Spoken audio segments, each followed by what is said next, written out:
할렐루야. 오늘도 하나님의 능력의 말씀으로 승리하며 살아가는 여러분 되시기를 소망합니다. 제가 초중고 학생 시절에 저희 어머니께서 저에게 늘 하시는 말씀이 있으셨습니다.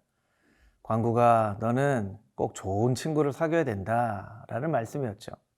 그래서 제 마음 가운데는 늘 어떤 친구가 나에게 좋은 친구인가 라는 것을 생각했던 것 같습니다. 학생 때뿐만 아니라 우리의 평생의 삶 가운데 좋은 사람, 좋은 친구를 만나는 것은 아주 큰 축복이죠. 여러분, 어떤 사람이 좋은 사람일까요? 어떤 친구가 좋은 친구일까요? 오늘 말씀 가운데 그 영적인 비밀을 깨달아 알게 되기를 소망합니다. 오늘 우리에게 주신 말씀은 마태복음 14장 1절에서 12절까지 있는 말씀입니다.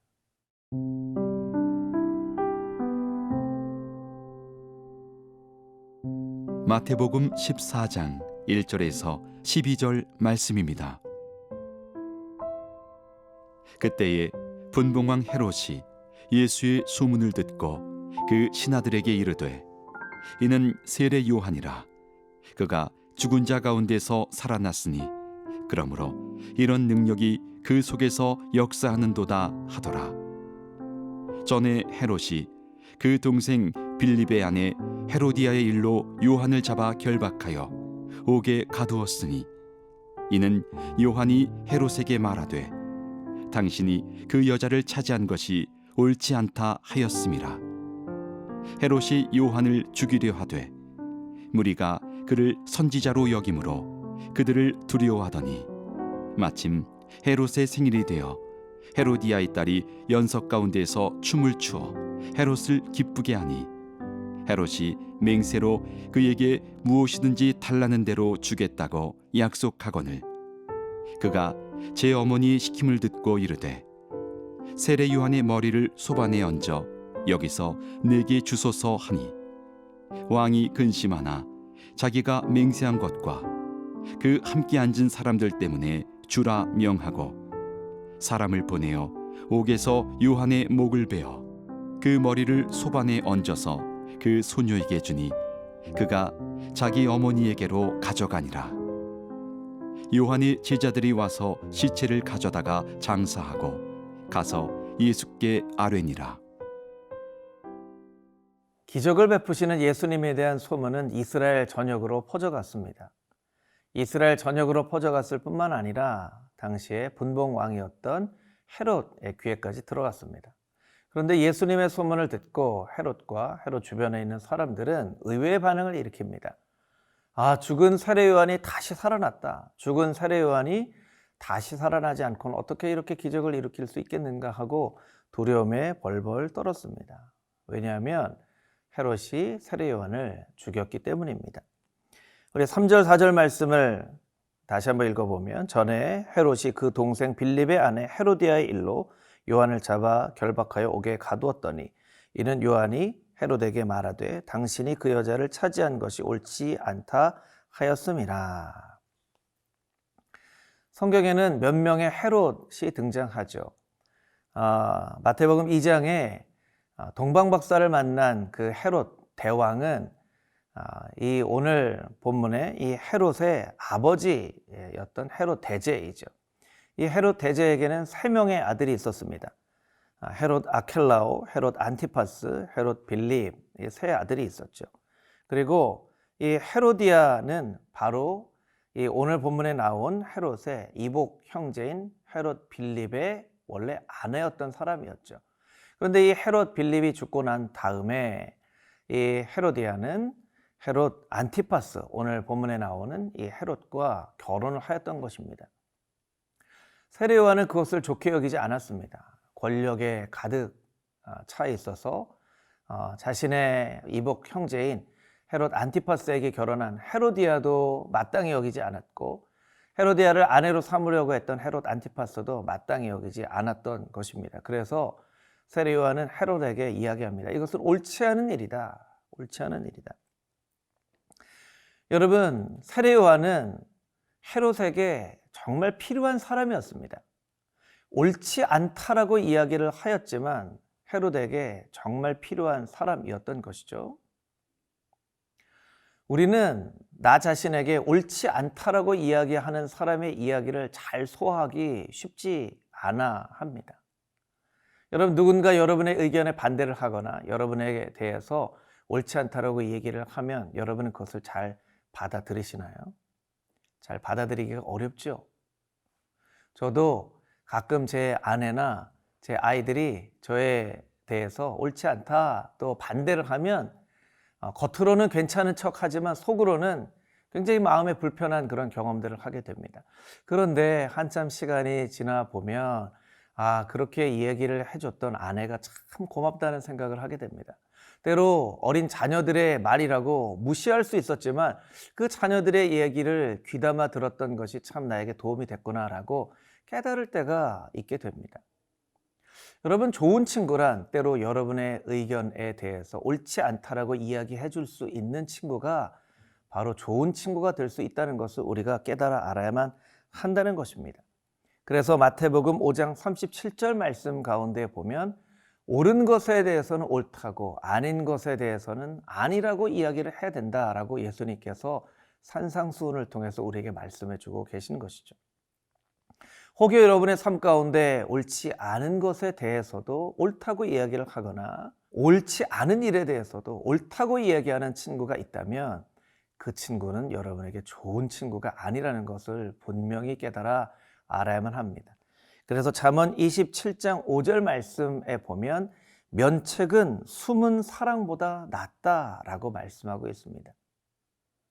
여러분에게 옳지 않다라고 이야기해 줄 수 있는 좋은 친구 여러분에게 있습니까?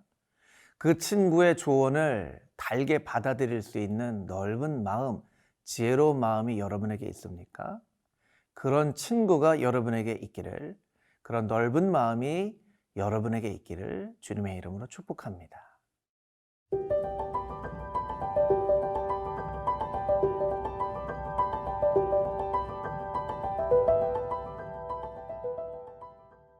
헤롯은 자기가 하고자 하는 일을 방해했던, 탐탁지 않게 여겼던 세례 요한에 대해서 불편한 마음을 가지고 있었고, 그 불편한 마음은 세례 요한을 없애버려야 되겠다라는 생각으로까지 발전하게 됩니다. 그래서 5절 말씀에 보면 헤롯이 요한을 죽이려 하되라고 나와 있죠.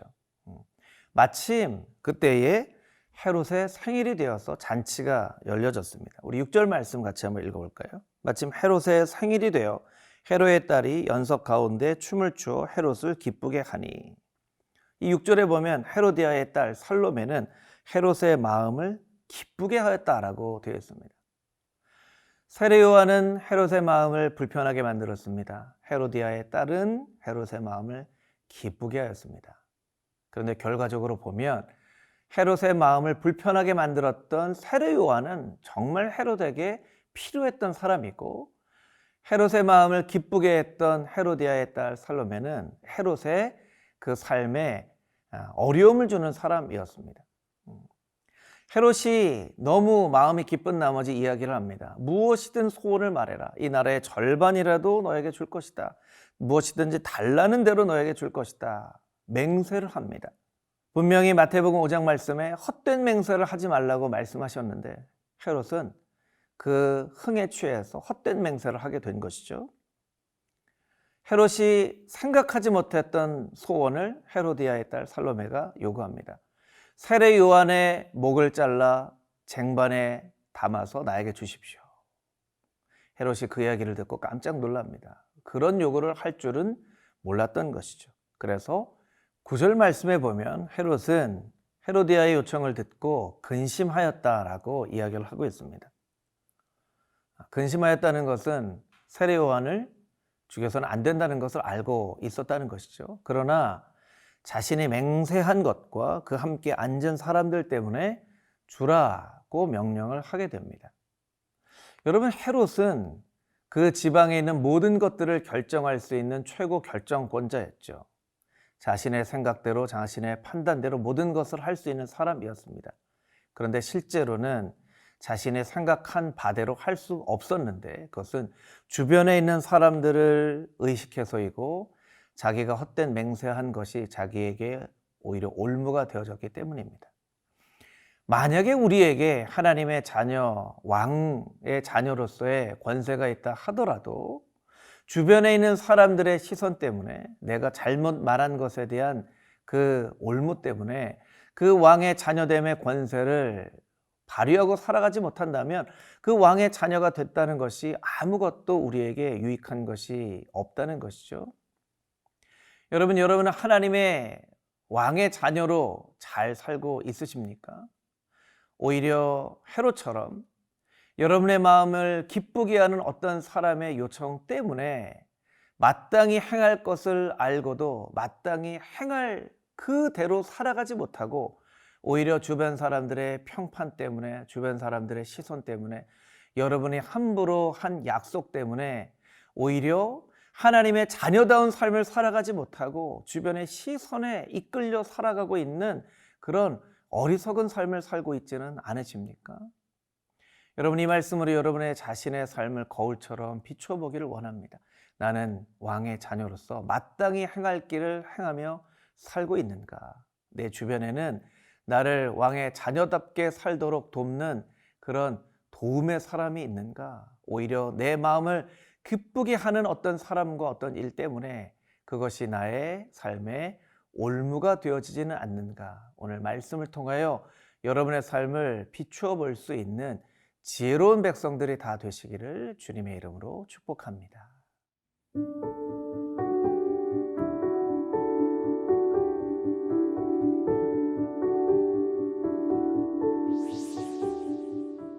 거룩하신 아버지 하나님, 어떤 사람이 나에게 좋은 사람인지 좋은 친구인지를 구별할 수 있는 영적인 분별력이 나에게 있게 하여 주시고, 때로는 나에게 반대하여 옳지 않다고 이야기하는 사람의 이야기도 귀 기울여 들을 수 있는, 나의 마음을 기쁘게 하는 사람들조차도 잘 분별할 수 있는 영적인 분별력이 나의 삶 가운데 있게 하여 주시옵소서. 살아계신 예수 그리스도의 거룩하신 이름으로 기도합니다. 아멘.